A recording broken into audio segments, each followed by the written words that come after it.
dia, boa tarde, boa noite, né? Eu me chamo Calilpe Carvalho. Gente, meu nome é Lúcia. Eu me chamo Glória. Eu sou Beatriz. Meu nome é Elias. Meu nome é Marcelo, eu tenho 22 anos. Eu sou Wesley e eu sou uma pessoa queer. Oi, eu sou Jorge, eu sou uma pessoa queer. Eu sou uma pessoa não binária e demissexual. Eu me assumi gay tem por volta de uns 5 anos para minha família. E eu sou uma pessoa queer. E eu me considero bi. Eu sou bissexual. E eu me descobri gay, eu acho que aos 12 anos, por aí. E me sinto muito bem com essa decisão que eu tomei. E tô aqui para essa entrevista maneira aqui. A primeira, eu realmente admito que eu não vou lembrar porque eu já escutei muitas. A primeira ofensa, na verdade, não foi direcionada a mim. Foi na minha família, né? Foi até contra mim mesmo. Na verdade, eu acho que a primeira ofensa, assim, foi eu mesma que fiz, né, contra uma pessoa LGBT e me arrependo muito. Eu tinha uns 3 anos e eu tava na casa da minha avó com minha mãe assistindo Maria do Bairro. Foi na escola, no ensino fundamental. Bom, em relação à comunidade eu escuto bastante, mas em relação a mim, eu acho que a que mais me doeu e a primeira que eu ouvi foi da minha irmã. Foi basicamente um estereótipo de que toda lésbica, sapatão, né, que eles usavam esse termo, toda sapatão era masculina, era feia, era gorda. Então sempre quando tinha uma menina com essas características, eles falavam, fulano ali deve ser sapatão. Como eu cresci nesse ambiente muito tóxico, né, cheio de preconceitos, era muito comum eu ouvir em almoço, esses encontros de família, esse tipo de ofensa, né? Tinha um garoto que eu sempre andava com ele, era meu amigo, né? E a gente sempre andava junto pela escola. E uma certa ocasião, no intervalo, a gente estava passando pelo corredor da escola e tinha um grupo de 4, 5 garotos. E eles disseram coisas horríveis pra gente, assim, que eu não gosto nem de lembrar. Foi uma pessoa muito próxima da família, né? Que sempre disse me amar e coisas do tipo, que se virou pra mim e tratou a pessoa trans como uma aberração. Diretamente pra mim. E isso foi bem chocante pra mim na primeira vez que isso aconteceu. No tempo do ensino médio, eu fiquei com muita raiva dele e chamei ele de viadinho. Foi isso. E toda vez que tocava a abertura, eu dançava, né? Yamuchandra. E eu ficava dançando. Só que nesse dia, meu tio tava em casa e ele falou assim, esse menino parece que vai ser viado. E a avó disse assim, deixa o menino. E eu continuei dançando, né?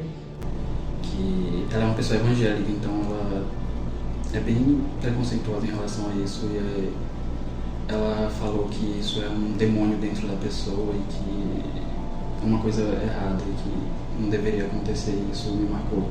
Chamavam de viadinho, boiola, baitola, esse monte de nome, que eu nem sabia o que significava. Eu era bem criança quando eu ouvi a primeira vez. Eu ficava assim, gente, ser sapatão é tão ruim assim pra eles usarem esse nome como ofensa e tal.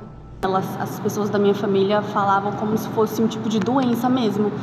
E isso fazia com que eu me sentisse mais reprimida, porque assim, como eu ia contar para essas pessoas que eu fazia parte da comunidade, sendo que elas mesmas reprimiam e falavam muito mal e odiavam pessoas dessa comunidade. Tipo, na hora eu não entendi que era bem uma ofensa, mas uma parte de mim sabia que ele queria me ofender, mas eu continuei dançando. E é uma coisa que dói até hoje, né? Com o tempo a gente acaba acostumando, né? Um pouco, mais ou menos. Foi assim, o primeiro contato que eu tive com a homofobia em si.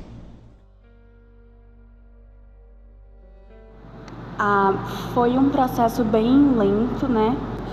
Foi muito complicado. Foi acontecendo, eu fui prestando atenção mais nos meninos do que nas meninas. Foi no ensino médio também. Acho que um pouco antes. Eu tava no segundo ano, primeiro ano, na verdade, primeiro e segundo ano. Meio que eu já sabia, porque eu sempre gostei de coisas mais relacionadas assim pra meninas, né? Embora eu também gostasse de coisas de rapaz. considerada de rapazes. Mas assim, a primeira vez que eu me enfrentei mesmo, né, e falei, Jorge, tu é gay, foi quando eu tava no Fundamental 2. Difícil. Bom, foi complicado porque eu não tive uma pessoa na minha família que me falasse sobre essas coisas. Eu meio que fui aprendendo com a vida mesmo.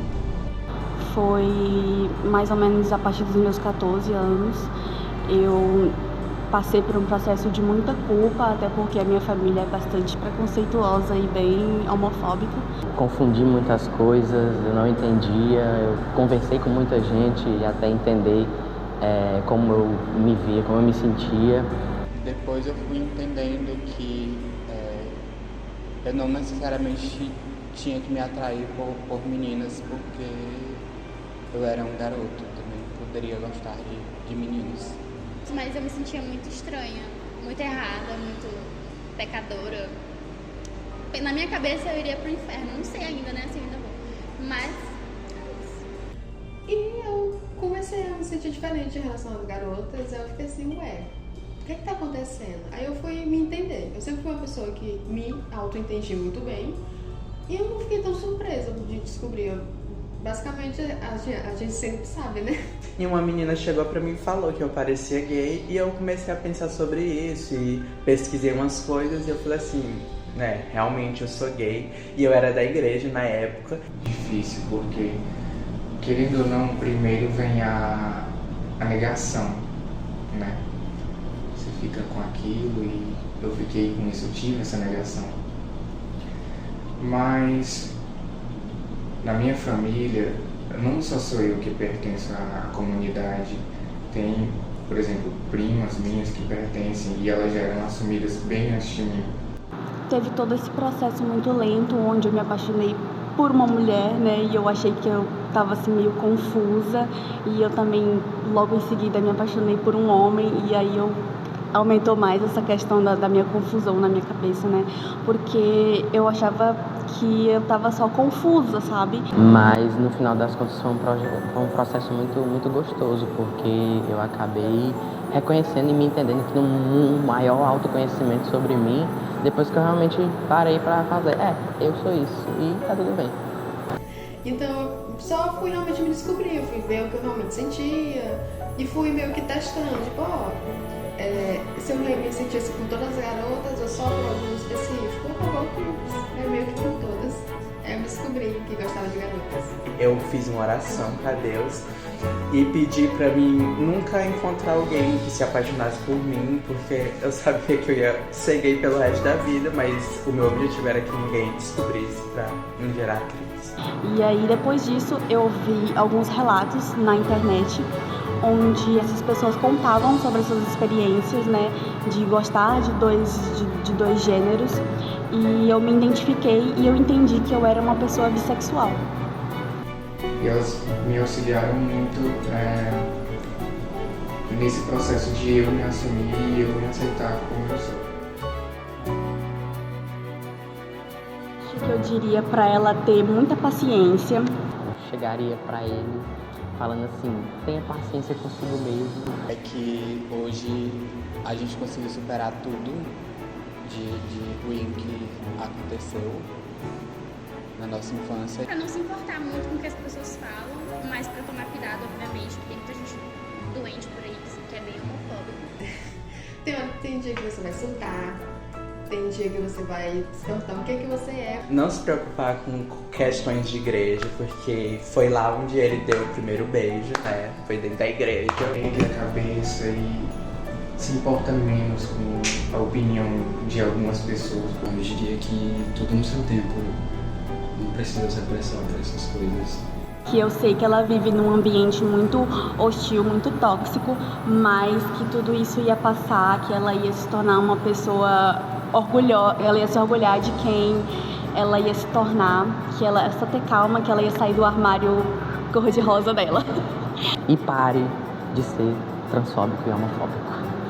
Hoje a gente sente muito orgulho de quem a gente é. E que procuraria falar, né? Fale para seus pais de uma forma carinhosa, né? O mais rápido possível, por exemplo. Mas com calma tudo vai dar certo. Tipo, só continue dançando, Jorge. É o que realmente vai importar. É a tua opinião. É o que tu sente, é o que tu acredita e não o que ditam sobre a tua vida.